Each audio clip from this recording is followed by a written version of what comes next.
Deus sabe o que você precisa, mesmo antes de você pedir. Se hoje você sente que algo falta, talvez seja porque está tentando carregar tudo sozinho.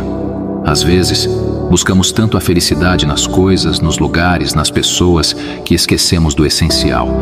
Buscar a Deus, confiar os nossos passos a Ele.